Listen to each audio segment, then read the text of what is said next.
Good afternoon. Pastor Mike here from Ascension Lutheran Church in Wichita, Kansas, to share a devotion with you. With no sports on TV, my TV watching habits have turned to historical documentaries. You can learn a lot about history from these documentaries. I've also learned that I don't need professional sports. The pros to me are acting like spoiled brats, like we need them rather than they need us, the fans. Since I was a young boy going to a 3-room elementary school in Waldenburg, Arkansas, that would be 2 grades per room, I've been interested in early American heroes and have read many books on them. People like Davy Crockett, Francis Marion, the Swamp Fox, Ethan Allen and the Green Mountain Boys, not the furniture store, John Paul Jones, Thomas Jefferson, Kit Carson, Lewis and Clark, Jim Bowie, Joseph Robideau, and, of course, Daniel Boone. I think I've watched every Daniel Boone TV episode ever produced that starred Fess Parker as Daniel Boone. A story from a Daniel Boone biography I read caught my attention and has remained in my memory. Daniel Boone was known for exploring early America. While his family was living in the Yadkin River Valley of North Carolina, he discovered the Cumberland Gap through the Smoky Mountains that opened up eastern Kentucky and Tennessee. In 1775, he founded a town on the edge of the frontier and named it Boonesboro. Daniel often scouted by himself, traveling alone, sometimes for months, in unsettled areas of Kentucky, Tennessee, and West Virginia, even making his way to what eventually would become Florida. He was known for his knowledge of nature, his cunning, and his skill to survive in untamed areas. Toward the end of his life, Daniel Boone was being interviewed for a newspaper article, and the reporter asked Daniel, "With all your scouting and exploring out there where there are no roads or towns or settlements, nothing but trees and more trees, did you ever get lost?" As the story goes, Daniel Boone thought about the question for a while and then replied, "No, sir, never lost.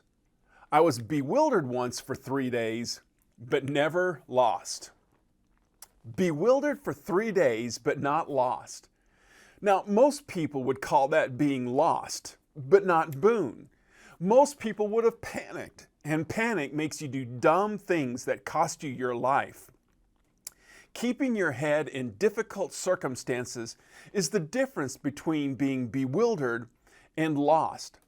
Attitude is the difference between perseverance and panic.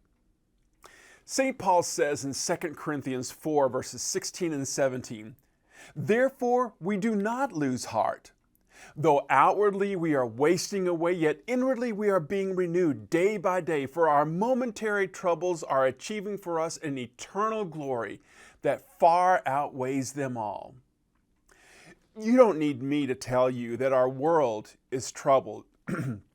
From the rioting and looting to anarchists taking over a part of Seattle to the new sport of toppling statues to a rogue policeman using excessive force to the point of death to the insane demand to abolish the police departments, all on top of the COVID lockdown, and people are overflowing with anxiety.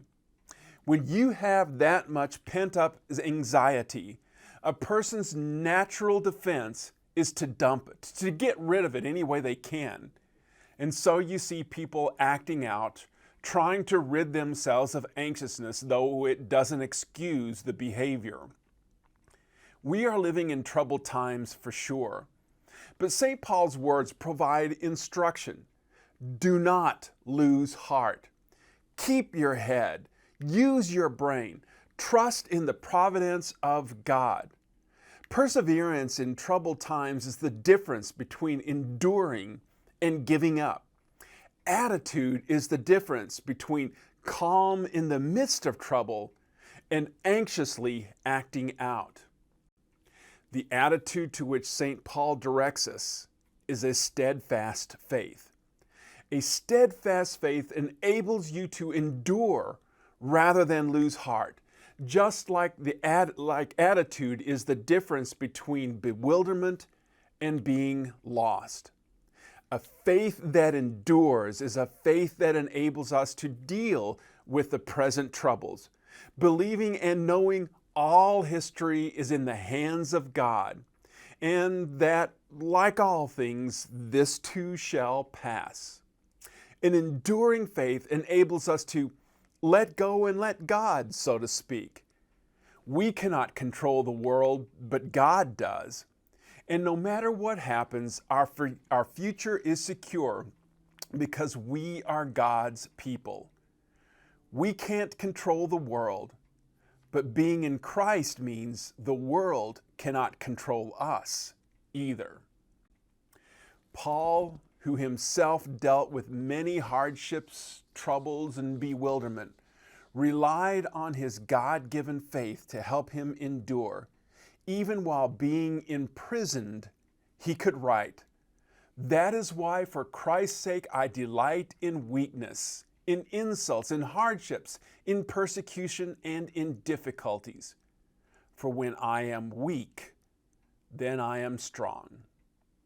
Bewildered, not lost. Perseverance, not panic. Stay strong in the Lord.